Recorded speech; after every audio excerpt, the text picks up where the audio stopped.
الحمد لله رب العالمين والصلاة والسلام على سيد الأنبياء والمرسلين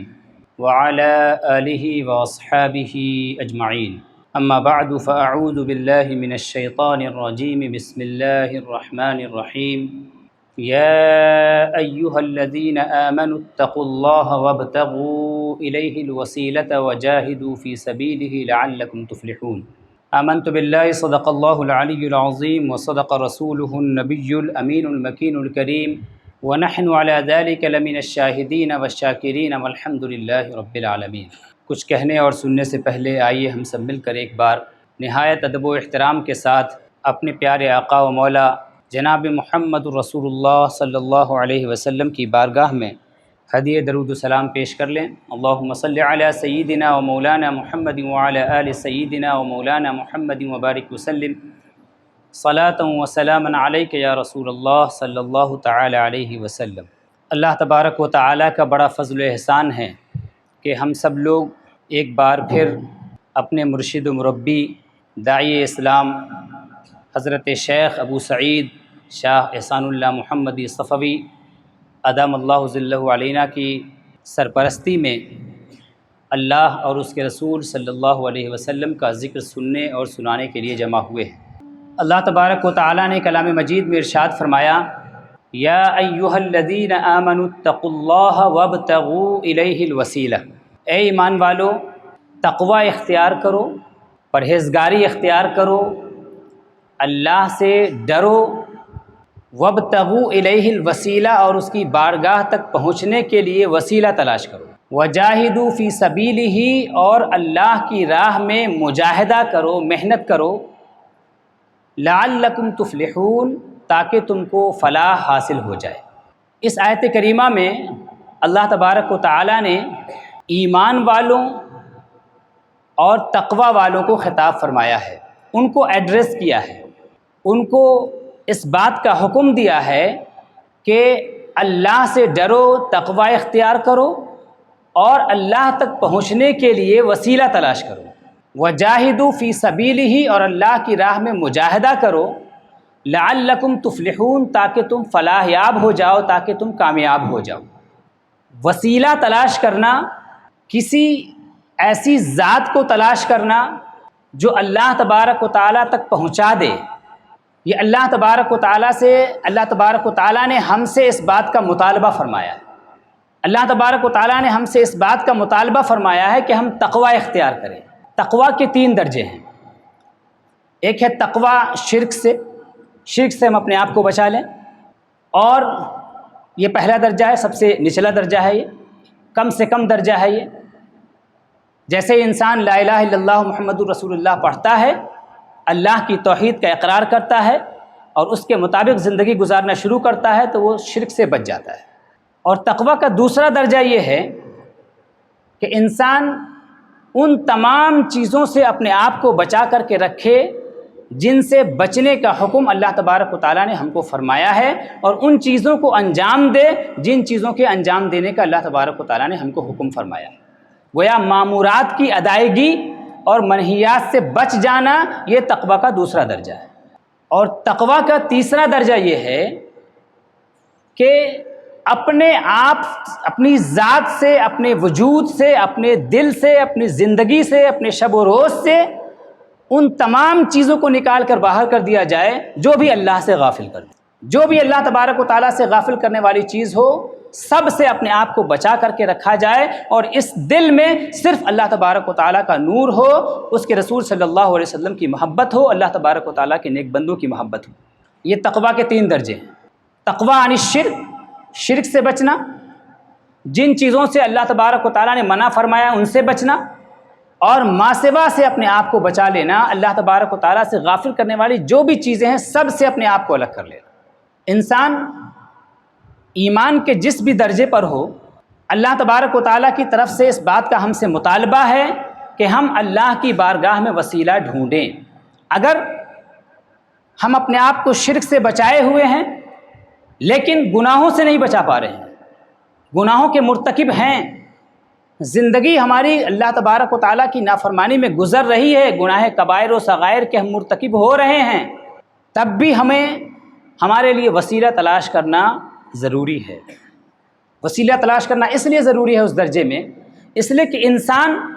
جب گناہوں کا عادی ہو جاتا ہے، گناہ کبیرہ کو مسلسل انجام دیتا ہے، تو اس کی وجہ سے اس بات کا خوف ہوتا ہے کہ کہیں اس کا خاتمہ کفر پر نہ ہو جائے۔ تو چونکہ خوف کفر ہے، کفر پر خاتمے کا خوف ہے گناہ کبیرہ کے ارتکاب کی وجہ سے، اس لیے ہماری یہ ذمہ داری ہے کہ ہم اپنا تعلق ایسے اللہ کے بندے کے ساتھ جوڑیں جو ہمارے حق میں دعائیں کرے، اور اس کے پاس ہم بیٹھیں تو ہمارے اندر گناہوں سے نفرت پیدا ہو اور نیکیوں کی محبت پیدا ہو۔ اور اگر ہم شرک سے اپنے آپ کو بچا کر کے نیک اعمال میں لگائے ہیں، برائیوں سے اپنے آپ کو بچا رہے ہیں، اس کوشش میں ہم لگے ہوئے ہیں، اس جد و جہد میں ہم لگے ہوئے ہیں، تب بھی ہمیں شیخ کی ضرورت ہے، ایک وسیلہ کی ضرورت ہے، اللہ کے ایک بندے کی ضرورت ہے، جو بندہ ہمیں ان نعمتوں سے آشنا کرے جو حقیقت میں عبادتوں کے اندر ہونی چاہیے۔ کیونکہ ایک انسان نماز ادا کر رہا ہے، نماز میں کھڑا ہے، لیکن حقیقتاً وہ اللہ کی بارگاہ میں نہیں کھڑا ہوا ہے، حقیقتاً وہ اللہ کی بارگاہ میں نہیں کھڑا ہے۔ اگر ہم یہ چاہتے ہیں کہ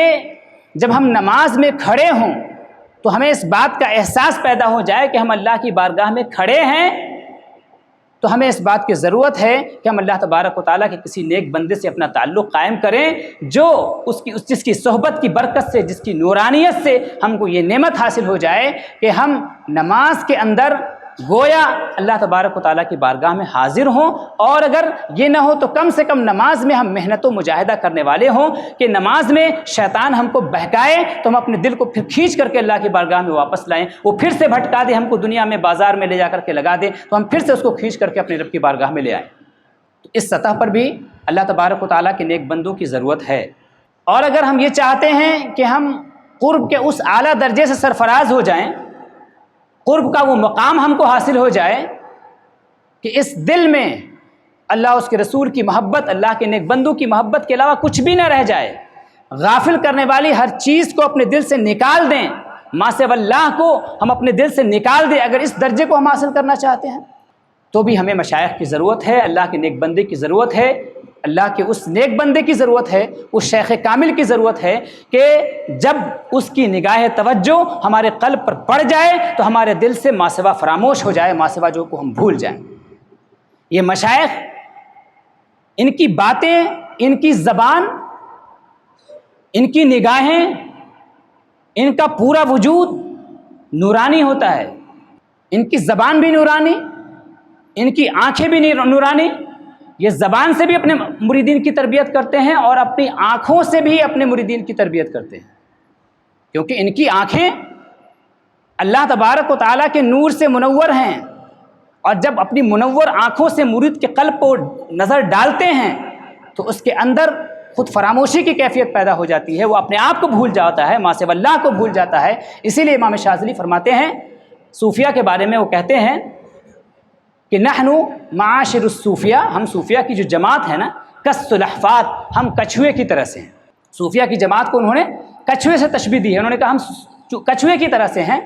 نربی اولادنا بالنظر، ہم اپنی اولاد کی تربیت، ہم اپنے مریدین کی تربیت نگاہوں سے کرتے ہیں، ہم اپنے مریدین کی تربیت ہم نگاہوں سے کرتے ہیں، چونکہ نگاہیں ان کی اللہ تبارک و تعالیٰ کی تجلی کی آئینہ دار ہوتی ہیں، ان کی نگاہیں بھی ہماری تربیت کرنے والی ہوتی ہیں، ان کی گفتگو بھی ہماری تربیت کرنے والی ہوتی ہے۔ اسی لیے اللہ کے رسول صلی اللہ تعالیٰ علیہ وسلم سے پوچھا گیا کہ یا رسول اللہ ای جلسائنا خیر، ہم میں سب سے بہترین ہم نشین کون ہے، کس کے ساتھ ہمیں رہنا چاہیے، کس کے ساتھ ہمیں اٹھنا بیٹھنا چاہیے؟ تو اللہ کے رسول صلی اللہ تعالیٰ علیہ وسلم نے ارشاد فرمایا من یذکرکم باللہ رؤیتہ، جس کو دیکھ کے تم کو اللہ کی یاد آئے، من یذکرکم باللہ رؤیتہ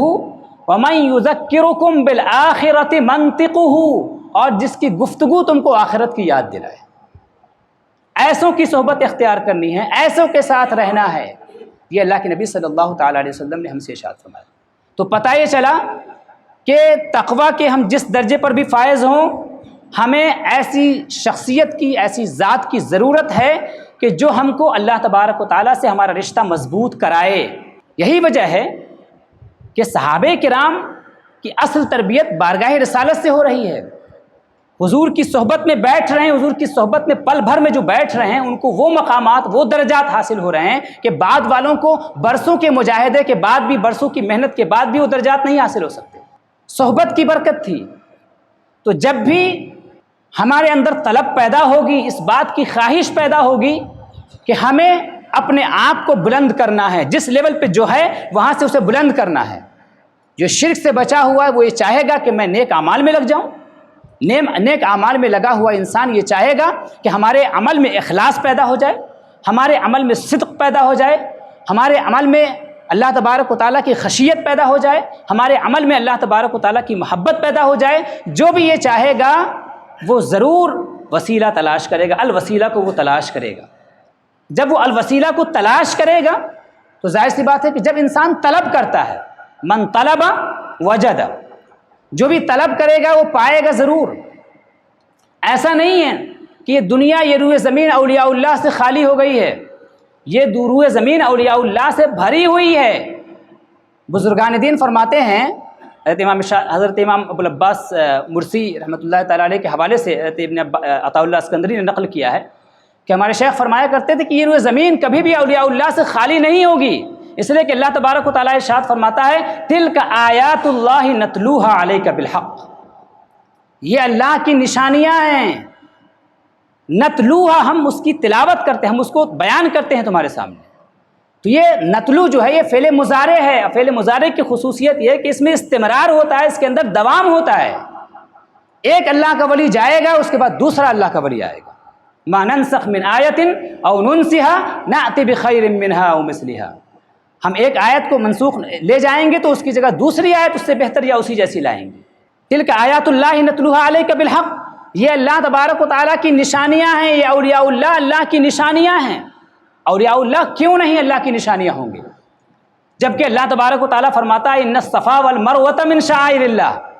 کہ صفا و مروہ اللہ کی نشانیوں میں سے ہے۔ جب پہاڑ اللہ کی نشانیوں میں سے ہو سکتا ہے تو یہ اولیاء اللہ جو اللہ کی مخلوق میں سب سے عظیم ترین مخلوق ہیں اور انسانوں میں سے عظیم ترین انسان ہیں، عام لوگوں سے بلند ہیں، یہ اللہ کی نشانی کیسے نہیں ہوں گے؟ ضرور بالضرور اللہ تبارک و تعالیٰ کی نشانی۔ اور اللہ فرماتا ہے تلک آیات اللہ، اشارہ لیتے ہیں وہ کہ تلک آیات اللہ نتلوها علیک بالحق، یہ اللہ کی نشانیاں ہیں، اس کو ہم بیان کرتے ہیں تمہارے سامنے حق کے ساتھ، بیان کرتے ہیں، کرتے رہیں گے، یہ سلسلہ چلتا رہے گا۔ یہ روئے زمین کبھی بھی اللہ والوں سے خالی نہیں ہوگی۔ مولائے کائنات حضرت علی کرم اللہ تعالی وجہہ الکریم ارشاد فرماتے ہیں کہ لا تخلو الارض من قائم للہ بحجت فی الارض، کہ روئے زمین میں اللہ کے ایسے بندوں سے خالی نہیں ہوگی جو اللہ تبارک و تعالیٰ کے دین کو، اللہ تبارک و تعالیٰ کے مشن کو اس روئے زمین پر قائم کرنے والی شخصیتیں ہوں گی، اور جو اللہ کی حجت ہوں گی اس روئے زمین پر، اللہ تبارک و تعالیٰ کی برہان ہوں گی وہ۔ اللہ تبارک و تعالیٰ کے ایسے بندوں سے یہ روئے زمین خالی نہیں ہوگی۔ تو اولیاء اللہ ہر زمانے میں ہوں گے، بکثرت ہوں گے، بس ہوتا یہ ہے، بزرگان دین فرماتے ہیں کہ اصل میں ہوتا یہ ہے کہ جب مجرموں کی کثرت ہو جاتی ہے، گناہ گاروں کی کثرت ہو جاتی ہے، تو اولیاء اللہ کو اللہ تبارک و تعالیٰ چھپا دیتا ہے اور ان کو گناہ گار لوگ دیکھ نہیں پاتے عام طور سے۔ گناہ گار سے مراد جو اپنے آپ کو گناہوں میں ڈبوئے ہوئے ہیں، جو اصرار علی الذنب کے شکار ہے، گناہوں میں لگاتار اپنے آپ کو جان بوجھ کر گناہوں میں لگائے ہوئے ہیں، ان کے اندر ذرہ برابر احساس نہیں رہ جاتا، قلب ان کا بالکل سیاہ ہو جاتا ہے، تو ایسے لوگ اولیاء اللہ کو دیکھ نہیں پاتے ہیں۔ اس لیے کہ بزرگان دین فرماتے ہیں کہ اولیاء اللہ عرائس اللہ علی الارض، زمین پر اللہ تبارک و تعالیٰ کی یہ دلہنیں ہیں، اللہ تبارک و تعالیٰ کے محبوب ہیں یہ۔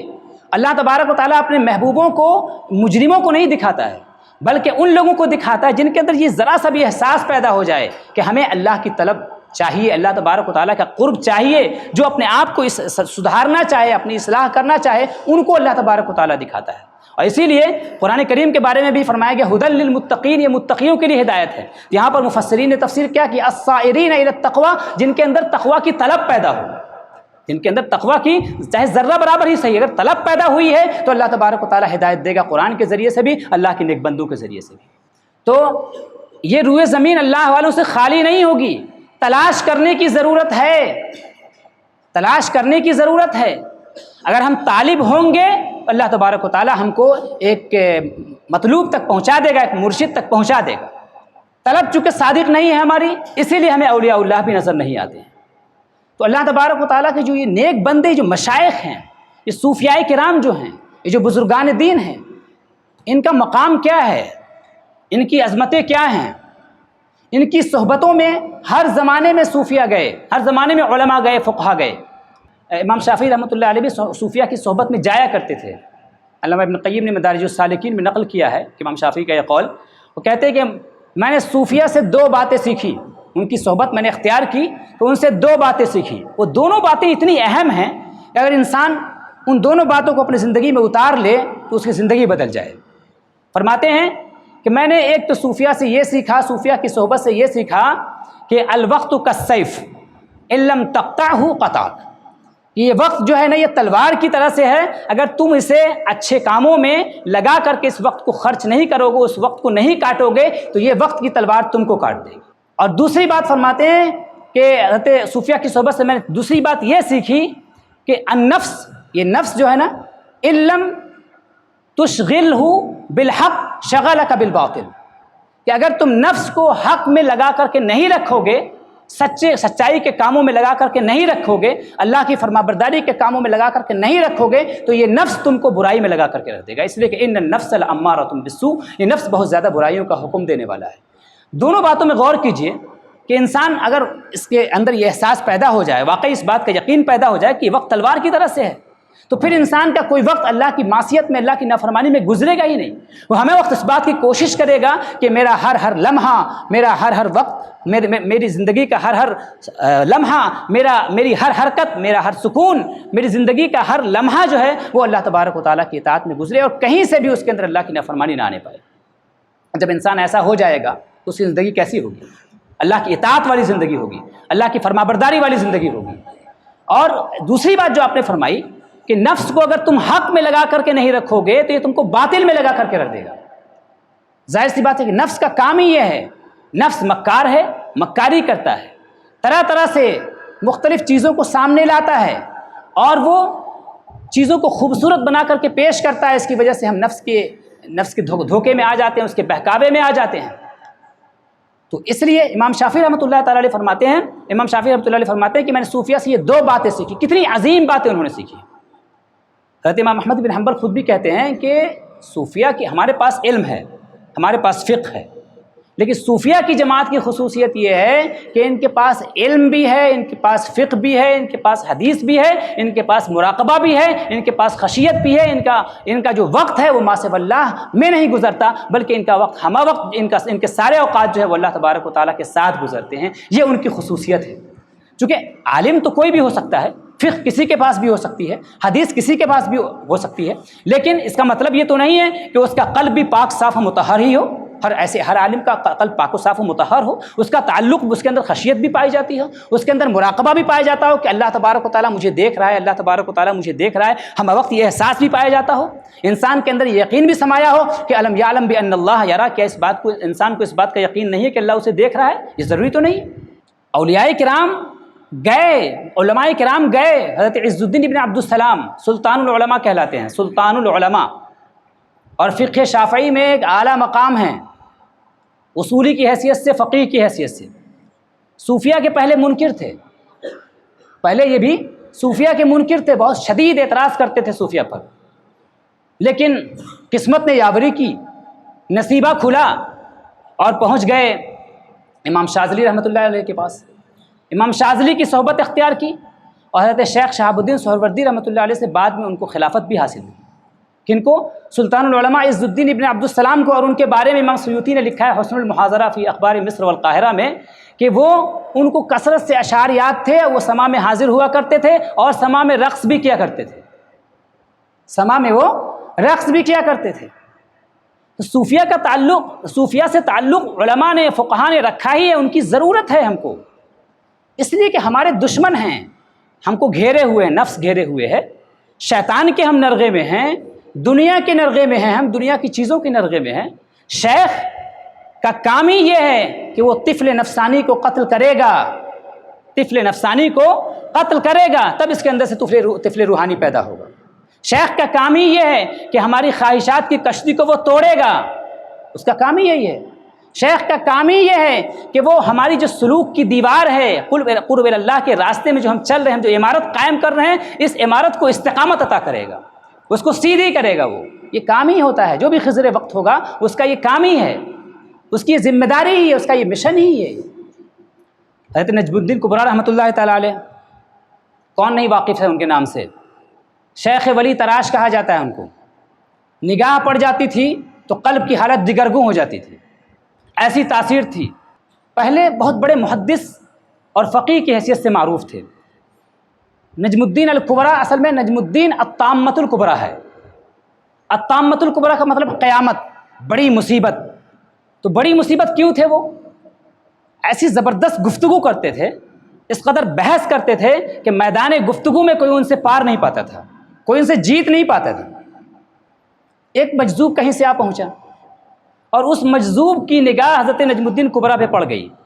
نجم الدین کبریٰ کے اوپر جب ان کی نگاہ پڑی تو دل کی کیفیت دگرگوں ہوئی، ایک اضطراب پیدا ہوا، ایک بے چینی پیدا ہوئی دل کے اندر۔ اور اس کے بعد جب درس ختم ہو گیا تو شیخ سے، اپنے محدث جو شیخ تھے ان سے کہا کہ چلتے ہیں ان کے ہاں، بزرگ کے ہاں، ان کی خانقاہ چلتے ہیں۔ تو شیخ نے کہا ٹھیک ہے چلو چلتے ہیں۔ وہاں لے گئے، ملاقات ہوئی۔ ملاقات کے دوران پھر کچھ ایسی گفتگو ہوئی ہے، کچھ ایسی نظر پڑی کہ جو پہلے کی جو حالت تھی اس میں اور اضافہ ہو گیا، کیفیت اور زیادہ بدل گئی۔ اب اس کے بعد وہ وہاں سے نکلنے کو تیار ہی نہیں، وہاں سے جانے کو تیار ہی نہیں۔ شیخ نے کہا چلو شرح السنہ کے کچھ اسباق اور رہ گئے ہیں، اس کو کمپلیٹ کر لیتے ہیں۔ کہا نہیں، بس اب نہیں جا پائیں گے۔ چنانچہ اس کے بعد طلب مولا کی آگ جو ہے اور بھڑکی اور مرشد کی تلاش شروع کی۔ اسماعیل قصری رحمۃ اللہ تعالیٰ علیہ کی خانقاہ میں پہنچے، پاؤں میں کچھ تکلیف تھی، تو شیخ اسماعیل قصری نے پوچھا کہ تم چاہتے ہو کہ تمہاری یہ تکلیف دور ہو جائے؟ تو کہا بالکل یہ چاہتا ہوں۔ چنانچہ محفل سما میں، حالت سما میں شیخ نے ان کو جو ہے رقص کرا دیا۔ رقص جو کرایا تو رقص پر ایسی کیفیت طاری ہوئی، ایسی مستانہ وار کیفیت طاری ہوئی کہ وہ مستانہ وار رقص کرتے رہے، اور پھر اسی حالت میں ان کی جو تکلیف تھی پاؤں کی، وہ تکلیف ختم ہو گئی، اور اس طریقے سے شیخ کی محبت ان کے دل میں بیٹھ گئی کہ شیخ جو ہے وہ باکرامت ہے، شیخ جو ہے زبردست مضبوط شیخ ہے ہمارے۔ کچھ دن رہے ان کی صحبت میں، لیکن ظاہر سی بات بڑا علم تھا، گہرا علم تھا۔ علم کا جو نور ہے نا، اس لیے کہا گیا العلم حجاب اللہ الاکبر، علم جو ہے بڑا حجاب ہے۔ بڑا حجاب اسی لیے بنتا ہے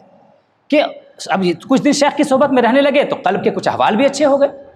اب یہ سوچا انہوں نے کہ شیخ کو جو نعمتیں حاصل ہیں، روحانی جو نعمتیں حاصل ہیں، وہ تو مجھ کو بھی اب حاصل ہو گئی ہیں۔ علم میرے پاس پہلے سے ہے اور شیخ کا علم مجھ سے کمتر ہے۔ شیخ باکمال تھے ہی، خطرے سے مطلع ہو گئے، قلب کی اس کیفیت سے مطلع ہو گئے، اور کہا کہ اب ایسا ہے کہ تم جو ہے حضرت عمار ابن یاسر کے پاس جاؤ۔ چنانچہ ان کے پاس انہوں نے بھیج دیا، وہاں گئے، وہاں کچھ دن تک رہے۔ کچھ دن رہنے کے بعد وہاں سے جو نعمتیں حاصل کرنی تھی وہ نعمتیں حاصل کر لیں، اور اس کے بعد پھر سے یہ خیال پیدا ہوا کہ میرا علم بہرحال شیخ سے بڑھ کر کے ہے۔ جب یہ خیال پیدا ہوا تو پھر عمار ابن یاسر نے کہا کہ اب تم روزبان بقلی کے پاس جاؤ، ایک بڑے بزرگ تھے اس زمانے کے، ان کے پاس بھیج دیا۔ وہاں جو پہنچے تو خانقاہ میں شیخ نہیں تھے، باہر تھے، وضو کر رہے تھے۔ مریدین مراقبے میں گم تھے، استغراق کی کیفیت میں تھے۔ باہر نکلے، شیخ کو دیکھا وضو کر رہے تھے، مگر دیکھا کہ وضو کر رہے ہیں مگر بہت چھوٹے سے برتن میں، چھوٹے سے لوٹے میں وضو کر رہے ہیں، یعنی اتنا پانی تھا اس میں کہ اس سے وضو نہیں ہو سکتا تھا۔ بہرحال فوراً انکار پیدا ہوا، عالم تھے، بڑا علم تھا، علم کا غرہ تھا، انکار پیدا ہوا کہ ایسا شیخ باکمال کیسے ہو سکتا ہے۔ چنانچہ یہ انکار جو پیدا ہوا، اس کے بعد شیخ نے وضو کیا، وضو کرنے کے بعد اللہ اکبر کہہ کے جو ہے نفل کی نیت باندھ لی۔ نفل کی ادھر انہوں نے نیت باندھی، اور ادھر جو ہے یہ ان پر بھی کیفیت اختیاری ہوئی، استغراقی کیفیت، گم ہو گئے، اور شیخ بھی جو ہے گم ہو گئے۔ انہوں نے کیا دیکھا کہ قیامت قائم ہے، اور لوگ فرشتے ہیں وہ پکڑ پکڑ کے لوگوں کو جہنم میں لے جا رہے ہیں، ان کو بھی پکڑ کے جہنم میں لے جا رہے ہیں۔ اور جو یہ کہہ دیتا ہے، وہاں پر ایک ٹیلا ہے، اور جو یہ کہہ دیتا ہے کہ میرا تعلق اس ٹیلے والے سے ہے، جو یہ کہہ دیتا ہے نا، اس کو چھوڑ دیتے ہیں۔ چنانچہ جب ان کو پکڑا فرشتوں نے جہنم میں لے جانے کے لیے، تو انہوں نے بھی جلدی سے کہہ دیا کہ ہاں میرا تعلق اس ٹیلے والے سے ہے، اور جیسے ہی جو ہے نام لیا تو فرشتوں نے ان کو چھوڑ دیا۔ تو اسی وقت جو ہے انہوں نے دیکھا کہ وہ بزرگ نمودار ہوئے، اور انہوں نے جو ہے ان کے پیٹھ پر ایسے مارا، جیسے ہی مارا تو تو اس کے بعد ان کی نیند کھل گئی اور مارا یہ کہا کہ اولیاء اللہ کے حال پر اعتراض نہیں کرنا چاہیے، اعتراض کرنے میں جلد بازی نہیں کرنی چاہیے۔ اس کے بعد آنکھ کھل گئی تو دیکھا ادھر شیخ جو ہے نماز سلام پھیر رہے ہیں، سلام پھیر کے پھر شیخ نے جو ہے ان کی پیٹھ پر مارا اور اس کے بعد فرمایا کہ جو ہے اولیاء اللہ کے حال پر انکار نہیں کرنا چاہیے، اعتراض نہیں کرنا چاہیے۔ تو اللہ تبارک و تعالیٰ کے نیکوں کی صحبت میں جب جائیں گے، نیک بندوں کی صحبت میں جاتے ہیں نا، تو ہمارے اندر کا جو انا ہے، ہمارے اندر کا جو کبر ہے وہ ختم ہوتا ہے اور تواضع پیدا ہوتا ہے۔ اور جب تک علم، عبادت اور تواضع کی تسلیس نہیں پیدا ہوگی، علم، عبادت اور تواضع کی تسلیس نہیں پیدا ہوگی، جب تک یہ تین چیزیں نہیں پیدا ہوں گی، اس وقت تک ہم صاحب کمال نہیں ہو سکتے، کیونکہ یہ کبر جو ہے نا یہ آسانی سے نہیں نکلتا۔ کسی کی بارگاہ میں جا کے اپنی پیشانی جھکائیں گے، کسی کی بارگاہ میں جبین نیاز خم کریں گے، تبھی جا کر کے یہ مصیبت نکلے گی۔ اسی لیے بزرگان دین نے فرمایا کہ آخر ما یخرج من رؤوس الصدیقین حب الجاہ، کہ سب سے آخر میں جاہ و مرتبہ، جو کہ کبر کا ہی ایک حصہ ہے، جاہ و مرتبے کی محبت سب سے آخر میں صدیقین کے سروں سے یہ سودا نکلتا ہے۔ جب صدیقین کے سروں سے یہ سودا نکلتا ہے سب سے آخر میں، ہم آپ یہ کس گنتی میں، کس شمار میں؟ تو اولیاء اللہ کی ضرورت ہے، اور علم جو ہے ہمارے لیے حجاب بنتا ہے، اولیاء اللہ کی بارگاہ میں جانے سے ہم کو روکتا ہے۔ حضرت زین الدین شیرازی رحمۃ اللہ علیہ کو آپ کو جانتے ہوں گے۔ زین الدین شیرازی رحمۃ اللہ علیہ اورنگ آباد میں خلد آباد میں مدفون ہیں۔ یہ حضرت خواجہ برہان الدین غریب رحمۃ اللہ تعالیٰ علیہ کے مرید و خلیفہ ہیں۔ بڑے عالم تھے یہ بھی اپنے زمانے کے، بڑے فقیہ عالم تھے، اور ایک مرید تھا جو ان کے پاس تعلیم حاصل کرتا تھا، خواجہ زین الدین شیرازی کے پاس، اور مرید تھا وہ حضرت برہان الدین غریب رحمۃ اللہ تعالیٰ علیہ کا۔ تو ایک رات محفل سماع منعقد ہوئی، محفل سماع میں شرکت کر کے وہ طالب علم اگلے دن درس کے لیے گیا شیخ کی صحبت میں۔ جب شیخ کی صحبت میں پہنچا تو شیخ نے پھر برا بھلا کہنا شروع کر دیا، پوچھا تم رات میں سماع کی محفل میں تھے نا، وہیں سے آ رہے ہو نا؟ تو کہا ہاں بالکل وہیں تھے، تمہارا شیخ جاہل ہے، تمہارا شیخ فاسق ہے، سماع سنتا ہے، اور تم اس کی صحبت میں جاتے ہو، میرے پاس فقہ بھی پڑھتے ہو، یہ کون سی بات ہے؟ بہت برا بھلا کہا۔ تھوڑی دیر کے بعد ان کے بھی دل میں ایک احساس پیدا ہوا کہ کچھ ہم نے جلد بازی تو نہیں کر دی، ان کو برا بھلا کہنے میں ہم نے جلد بازی تو نہیں کر دی۔ چنانچہ اس کے بعد وہ اندر گئے، اندر سے ایک باکس لے کر کے آئے۔ اس باکس میں کچھ ایسے سوالات تھے جو ان سے حل نہیں ہوئے تھے، یعنی ان کے علم و مرتبے کے باوجود ان سے حل نہیں ہوئے تھے۔ انہوں نے کہا کہ دیکھو ایک صورت میں تمہارے شیخ کو مان لوں گا۔ اب مرید کو کیا چاہیے تھا؟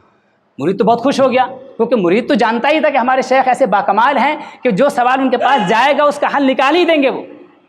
چنانچہ اس سوالات کے پرچے انہوں نے نکالے اور مرید کو دیا، کہا لے جاؤ شیخ کے پاس اور ان سے کہنا کہ اس کا جواب دیں، اگر وہ جواب دے دیں گے تو میں ان کی عظمت کو تسلیم کروں۔ چنانچہ وہ مرید جلدی سے وہ بکسا لیا اس نے سوالات کا جس میں پرچیاں تھیں، لے کر کے اپنے شیخ کی صحبت میں قریب ہی میں تھے ہی پہنچ گیا وہاں، اور جا کر کے حضور کے سامنے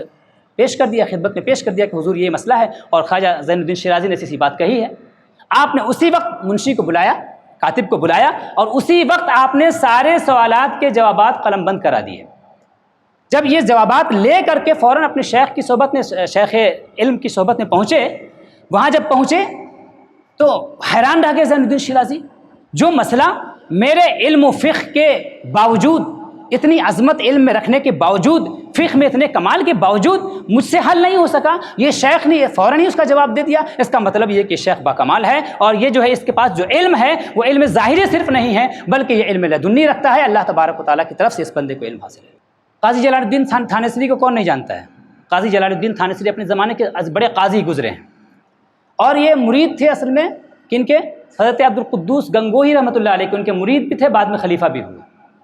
یہ بھی جو ہے منکر تھے، اصل میں صوفیہ کے منکر تھے، حضرت شیخ عبد القدوس گنگوہی کے خاص طور سے منکر تھے، کیونکہ حضرت عبد القدوس گنگوہی رحمۃ اللہ علیہ کے بارے میں آتا ہے کہ وہ حالت سماع میں رقص بھی کیا کرتے تھے، اور رقص پر تو علماء و فقہاء کا اعتراض بہرحال ہر زمانے میں رہا ہی ہے۔ چنانچہ ایک مرید جو اپنے شیخ کی صحبت میں جا رہا تھا، راستے میں قاضی صاحب سے ملاقات ہو گئی، اور پوچھا قاضی صاحب نے کہاں جا رہے ہو؟ بتایا کہ اپنے شیخ کی خانقاہ میں جا رہا ہوں۔ کہا اچھا جاؤ ہم اپنے نچنیا پیر سے میرا سلام کہہ دینا، یعنی جو پیر تمہارا ناچتا ہے اس سے سلام کہہ دینا۔ خیر بات سن لی، اور اس کے بعد شیخ کی صحبت میں گئے اور وہاں جو ہے اپنا رہے جتنے دن رہنا تھا۔ شیخ سے اس بات کا ذکر نہیں کیا کیونکہ انہیں حیا آئی کہ میں کیسے ایسی بات جو ہے اپنے شیخ سے ذکر کروں۔ جب واپس ہونے لگے تو شیخ نے ذکر فرمایا کہ کسی نے کچھ کہا تھا، تو انہوں نے فرمایا کہ ہاں حضور ایک بات کہی تھی، قاضی صاحب سے ملاقات ہوئی تو انہوں نے ایسا کہا تھا۔ آپ نے فرمایا کہ جاؤ قاضی صاحب سے کہہ دینا کہ میرا شیخ صرف ناچتا ہی نہیں ہے بلکہ نچاتا بھی ہے، اور ظاہر سی بات ہے وہ شیخ کون سا شیخ ہے جو اپنے مرید کی روح کو رقص میں نہ لے آئے؟ وہ شیخ ہی کیسا شیخ ہے؟ اور وہ شیخ ہی کیسا شیخ ہے کہ جس کی روح ہمہ وقت اللہ تبارک و تعالیٰ کی محبت میں رقص نہ کرتی ہو؟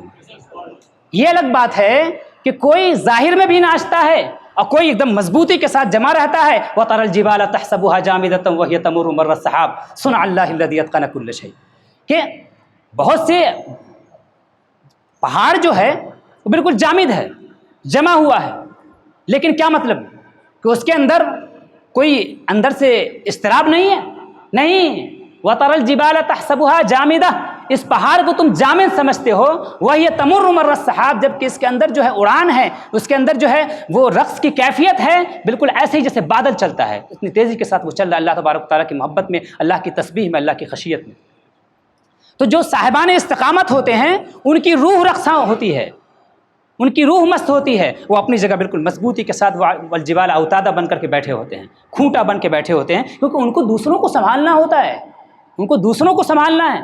اور مرید جو ہے چونکہ ابھی بہرحال مرید ہے، وہ کمال تک نہیں پہنچا ہے، تو اسی بنیاد پر اس پر کبھی جو ہے وہ اپنے غلبے کی حالت میں آ جاتا ہے اور اس کے ظاہر پر بھی اس کی وہ کیفیت طاری ہو جاتی ہے. اور یہ فطری بات ہے کہ جب شدت شدید ہوتی ہے، انسان کے اندر غم اگر شدید ہوگا تو کبھی کبھی ایک حد تک انسان تو اپنے غم کو کنٹرول کر سکتا ہے، لیکن غم جب آپے سے باہر ہو جاتا ہے، غم بہت زیادہ ہو جاتا ہے، تو پھر انسان روک نہیں پاتا اور آنکھوں سے آنسو نکل جاتے ہیں. وَإِذَا سَمِعُوا مَا أُنزِلَ إِلَى الرَّسُولِ تَرَىٰ أَعْيُنَهُمْ تَفِيضُ مِنَ الدَّمْعِ مِمَّا عَرَفُوا مِنَ الْحَقِّ، کہ جب آپ دیکھیں گے ان کو، یہ لوگ جب سنتے ہیں ان باتوں کو جو اللہ کی جانب سے جو باتیں اتاری گئی ہیں رسول پر، تو ان کی حالت کیا ہو جاتی ہے کہ تفیض من الدمع، تَرَىٰ أَعْيُنَهُمْ تفیض من الدمع، ان کی آنکھوں سے آنسو بہنے لگتے ہیں، کیونکہ ان کو عرفان حق حاصل ہو چکا ہے، ان کو عرفان حق حاصل ہو چکا ہے. تو اللہ تبارک و تعالیٰ کے نیک بندوں کی صحبت میں، مشائخ کی صحبت میں، اولیاء اللہ کی صحبت میں ہمیشہ سے علماء و فقہاء گئے ہیں، انہوں نے اپنی پیشانیاں خم کی ہیں، تبھی جا کر کے ان کا قلب صاف اور مطہر ہوا ہے، تبھی جا کر کے یہ لوگ کمال تک پہنچے. اب ظاہر سی بات ہے کہ زین الدین شیرازی جب جو منکر تھے، بعد میں شیخ کی صحبت اختیار کی، کس کمال میں پہنچے کہ وہ خلیفہ ہوئے ان کے. قاضی جلال الدین تھانسری پہلے منکر تھے، اور پھر اس کے بعد جب شیخ کی نظر پڑی ہے، شیخ سے ملاقات ہوئی ہے، خیر تو وہ جب وہاں سے لوٹ کر کے جب آ رہے تھے، آئے مرید کی، پھر اس پر ملاقات ہو گئی قاضی جلال الدین تھانسری صاحب سے، اور پھر پوچھا انہوں نے کہ ملاقات ہوئی شیخ سے تو میری بات پہنچائی تھی یا نہیں؟ تو انہوں نے کہا کہ ہاں حضور پہنچا دی تھی. اور شیخ نے یہ فرمایا، کیا فرمایا؟ شیخ نے یہ فرمایا ہے کہ میرا شیخ، اب کہہ دینا قاضی صاحب سے کہ میرا شیخ ناچتا ہی نہیں ہے بلکہ نچاتا بھی ہے. ان کے کلمات کی تاثیر ایسی تھی کہ قاضی صاحب پر اسی وقت رقص کی کیفیت طاری ہو گئی، مستی کی کیفیت طاری ہو گئی، اور وہ جو ہے دیوانہ وار بھاگتے ہوئے پہنچے گنگو، وہاں شیخ کی صحبت میں پہنچے، بیعت ہوئے، اور پھر اس کے بعد کمال تک پہنچے. تو اگر ہم جس بھی مقام پہ ہیں، جس بھی درجے پہ ہم ہیں، بہرحال ہمیں مشائخ کی ضرورت ہے، اور شیخ کے تصور کو اپنے قلب میں بٹھانے کی ضرورت ہے، شیخ کے ذکر کو اپنے دل میں بٹھانے کی ضرورت ہے. ایک بات میرے دل میں آئی کہ اللہ کے رسول صلی اللہ تعالیٰ علیہ وسلم نے ارشاد فرمایا کہ اکثروا من ذکر ہادم اللذات، لذتوں کو توڑنے والی چیز کو بہت کثرت سے یاد کرو. لذتوں کو توڑنے والی چیز کو بہت کثرت سے یاد کرو. لذتوں کو توڑنے والی چیز ہے کیا؟ موت. تو گویا موت کے ذکر سے، موت کے ذکر کی کثرت کا حکم اللہ کے رسول صلی اللہ علیہ وسلم نے ہم کو دیا ہے. کیوں دیا؟ اس لیے کہ یہ لذتوں کو توڑتی ہے، خواہشات کو توڑتی ہے، دنیا سے ہمارے رشتے کو کمزور بناتی ہے، اور اللہ سے ہمارے تعلق کو مضبوط بناتی ہے. تو جب موت کی کثرت کا حکم اللہ کے رسول صلی اللہ تعالیٰ علیہ وسلم کی طرف سے ہے، تو اب اگر کوئی انسان اپنے شیخ کا ذکر کثرت سے کرے تو یہ چیز ناجائز و حرام کیسے ہو جائے گی؟ جب موت کا ذکر کثرت سے انسان کو اللہ سے قریب کر سکتا ہے، تو شیخ کی ذات تو وہ یہ ہے کہ اذا رؤوا ذکر اللہ، جب ان کو دیکھو تو اللہ کی یاد آتی ہے. جب ان کو دیکھ کے اللہ کی یاد آتی ہے تو ایسی شخصیات کا ذکر ان کے نام کا ورد، ان کے نام کا وظیفہ ہم کیوں نہیں کریں گے؟ اس لیے مشائخ ہم کو شجرہ دیتے ہیں تو کہتے ہیں کہ شجرے کو پڑھا کرو، ان کے نام کو روزانہ ان کے نام کا ورد کیا کرو، کیونکہ ان کا جو ذکر ہے نا، ان کے ناموں کا جو ذکر ہے، یہ ان کے ناموں کا ذکر ہمارے قلب کو صاف کرتا ہے، ہمارے قلب کو ستھرا بناتا ہے. تو مشائخ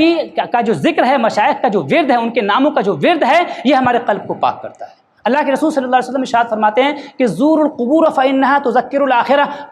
قبر کی زیارت کیا کرو اس لیے کہ یہ آخرت کی یاد دلاتی ہے۔ تو ہم اپنے مشائخ کی زیارت کے لیے کیوں نہیں آئیں گے، اور مشائخ کی قبروں کی زیارت کے لیے ہم کیوں نہیں آئیں گے؟ کیونکہ یقینی طور پر جب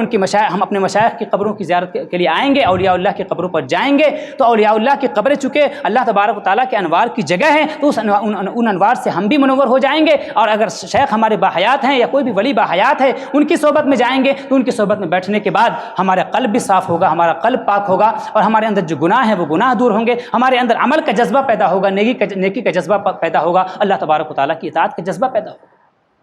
تو اللہ تبارک و تعالیٰ نے قرآن مجید میں ارشاد فرمایا یا ایھا الذین آمنوا اتقوا اللہ، اے ایمان والو تقوی اختیار کرو، وابتغوا الیہ الوسیلہ، اور اللہ تبارک و تعالیٰ تک پہنچنے کے لیے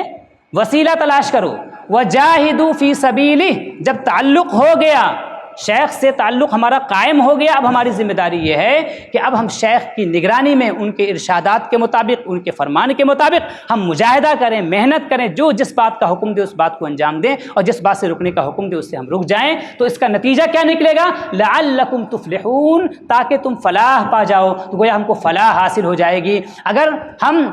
ادنا درجے پر ہیں تو ہم کو فلاح نجات حاصل ہوگی، اگر ہم بیچ کے درجے پر ہیں تو ہم کو فلاح تقوی حاصل ہو جائے گا، اگر ہم اعلیٰ درجے پر ہیں تو ہم کو فلاح احسان حاصل ہو جائے گا۔ اللہ تبارک و تعالیٰ کی بارگاہ میں تسبیح دعا ہوں کہ مولا کریم ہم سب کو شیخ کامل کی تلاش کی توفیق عطا فرمائے، اور ان سے جب ملاقات ہو جائے تو ملاقات کے بعد پھر ان کی اتباع، ان کی اطاعت کی توفیق عطا فرمائے، اور شیخ جو سختی کریں اس سے ہم بھاگے نہیں۔ حضرت غوث پاک کی بات یاد آ گئی، میں عرض کر کے دیتا ہوں۔ حضرت غوث پاک فرماتے ہیں کہ لا تہربوا من خشونت کلامی، اے لوگو میری بات میں جو سختی ہے اس سختی سے نہ بھاگو، فقد ربان الخشن، اس لیے کہ میری تربیت ہی سختی میں ہوئی ہے۔ ہمارے مشائخ نے سختی کے ساتھ ہماری تربیت کی ہے۔ ان کے شیخ حماد عباس نے ان کو ایک مرتبہ پانی میں ڈھکیل دیا تھا، صرف اس بات کا ٹیسٹ کرنے کے لیے کہ اس کی ارادت پکی ہے یا نہیں، اس بات کا ٹیسٹ کرنے کے لیے، کیونکہ یہ اولیاء اللہ کا جو جلال ہے اس میں ہمارے لیے جمال ہے، اولیاء اللہ کے جمال میں ہمارے لیے جلال ہے۔ اس لیے کہ جب جمال کی کیفیت ہوتی ہے تو انسان شوخ ہو جاتا ہے، کبھی کبھی گستاخی بھی کر جاتا ہے، ایسی باتیں کر جاتا ہے جو نہیں کہنا چاہیے، اور کبھی کبھی وہ نقصان بھی پہنچا دیتا ہے۔ اور اگر شیخ جلال کی کیفیت میں ہے تو کیا ہوتا ہے کہ مرید محتاط رہتا ہے، ڈرا رہتا ہے، خوف کی کیفیت میں رہتا ہے، خشیت کی کیفیت میں رہتا ہے، تو وہ ہم وقت جو ہے اپنے اس بات کا خیال رکھتا ہے کہ کہیں سے کوئی نافرمانی نہ ہونے پائے، کہیں سے جو ہے بے فرمانی نہ ہونے پائے، اور اپنے آپ کو محتاط رکھتا ہے اور شیخ کی فرما برداری کی کوشش وہ کرتا ہے۔ تو اللہ تبارک و تعالیٰ کی بارگاہ میں تسبیح دعا ہوں کہ مولا کریم ہم سب کو شیخ کی تلاش کی توفیق عطا فرمائے۔ اللہ کا بڑا شکر ہے کہ اللہ نے ہم کو ایک ایسا شیخ دیا ہے کہ ہم جتنا فخر کریں، اس نعمت پہ جس قدر ہم فخر کریں اور جس قدر ہم شکر ادا کریں اللہ تبارک و تعالیٰ کا، اس کا ہم شکر نہیں ادا کر سکتے۔ اس دور میں، ایسے دور میں جب کہ اولیاء اللہ چھپ گئے ہیں، اولیاء اللہ نے اپنے چہروں پر نقاب اوڑھ لیا ہے، بہرحال اللہ نے اپنے ایک صادق بندے سے ہماری ملاقات کرائی ہے، تو ہماری ذمہ داری ہے کہ ہم ان سے محبت رکھیں، ان سے نسبت رکھیں، اور ان کی اطاعت کرنے کی کوشش کریں تاکہ ہمیں فلاح حاصل ہو جائے، ہمیں کامیابی حاصل ہو جائے، ہم اللہ تبارک و تعالیٰ کے مقرب بندے بن سکیں۔ اقول قولی ھذا واستغفر اللہ لی ولکم ولسائر المؤمنین والمؤمنات انہ هو الغفور الرحیم۔ السلام علیکم۔